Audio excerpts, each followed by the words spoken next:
वैसे आप लोगों ने कभी भूतिया डाक बंगलों के बारे में सुना है? ये डाक बंगला उस समय की थी जब अंग्रेज हमारे देश में राज करते थे।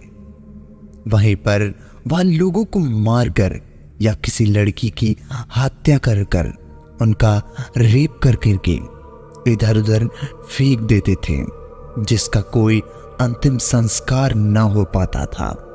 उनकी आत्माएं इधर उधर भटकने की बजाय उन्हीं डाक बंगलों में वास करने लगती थी। आज आपको एक ऐसे ही डाक बंगले की कहानी सुनाता हूं जिसे सुनकर आपके रोंगटे खड़े हो जाएंगे। आज मैं सुनाऊंगा आपको एक ऐसे डर की कहानी। तो अब तक हमने सुना कि उस लड़की के अंदर कोई डर का नामो निशान न था। वो स्पीति वैली हिमाचल प्रदेश के एक जिले में जो मनाली के आगे आ रहा था।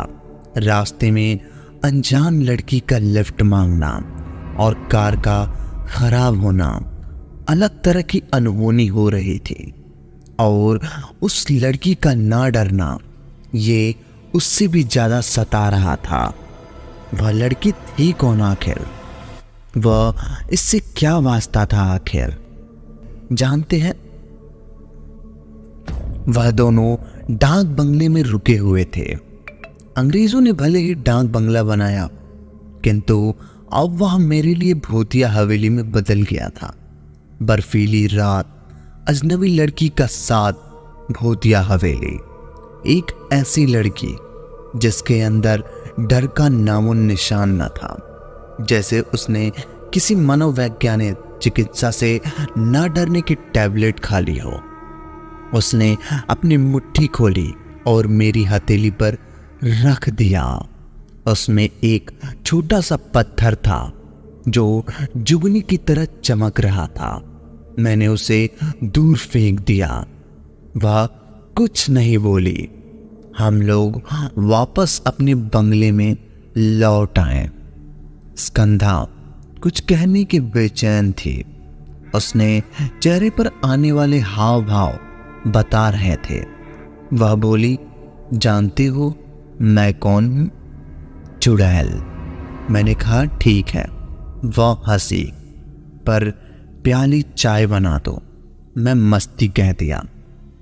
रूह चाय नहीं पीती, वह गुस्से में बोली। मैंने कहा पिला दो, मत पिलाओ। तब तक टेबल पर रखा गिलास गिरा और टूट गया। सामने खड़ी स्कंधा बेड पर गिरी। अगर बेड पर गिरी होती तो शायद उसका सर फट जाता। अभी तक मुझे सब मजाक लग रहा था। मैंने उसे छू कर देखा।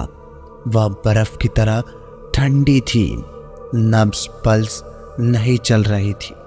अचानक चारों तरफ अंधेरे में बैठ गया। कुर्सी पर मैं जड़वत बैठा। नाराज देखकर पूरा शरीर ऐसा लग रहा था शून्य पड़ गया हो। मन ही मन दुर्गा स्तब्ध सती का पाठ कर रहा था। मन में बस एक ही विचार आ रहा था, आत्मा ही अजर अमर है, शरीर तो हमें लादे घूम रहे हैं। अकस्मात उस बेड पर पड़ी बॉडी एक चेतना लौट आई। वह उठी। वह बोली, यह मेरा शरीर नहीं है। किसका है ये शरीर? मैंने पूछा। यही बर्फ में मिल गया। अच्छा लगा तो इसकी देखभाल करने लगी। तुम मिल गए तो संग हो ली। वह मैं ऐसा क्यों कर रही? मैं, यह तुम्हारी पर्सनल प्रॉब्लम है। वह तुम मेरे साथ रहना पसंद करोगे? मैं, बिल्कुल नहीं। वह यहाँ मोक्ष है, शांति है, मोह माया कुछ भी नहीं। मैं तो मेरे प्रति इतना मोह क्यों? वह असमंजस में थी। उसे मेरी दुनिया पसंद नहीं, मुझे उसकी दुनिया पसंद नहीं। मैंने आगे कहा, इस सौर मंडल के पृथ्वी ग्रह 7 करोड़ मानव जीव के 400 पुरुष में मैं ही क्यों? वह बोली, तुम मेरी हो, तुम इस गैलेक्सी के नहीं हो, तुम्हारी गैलेक्सी दूसरी है। रूह तो कहीं भी आ जा सकती है, समस्या तो इस शरीर की है जिसका मोह नहीं छूटता और कहीं ले नहीं जा सकती। रूह ही वही शक्ति है जो चींटी से हाथी तक की अमीवा, एक कोशिकीय जली प्राणी में व्हेल मछली तक को नियंत्रित करती है। वह रूम नंबर 13 है, मेरा है। इसमें मैं रहती हूँ।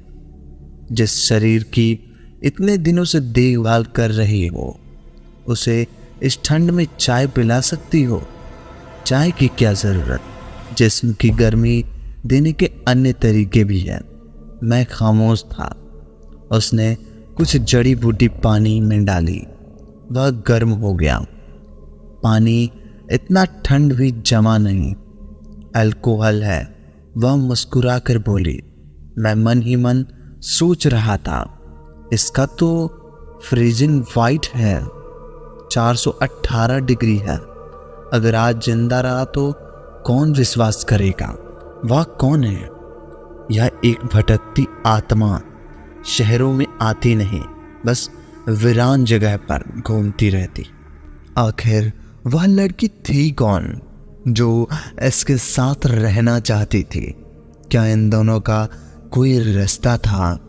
जानने के लिए मिलते हैं अगले भाग में। तब तक के लिए धन्यवाद। अगर कहानी पसंद आई हो तो वीडियो को लाइक और चैनल को सब्सक्राइब कर दो और कमेंट में ज़रूर बताओ कि वीडियो आपको कैसा लगा।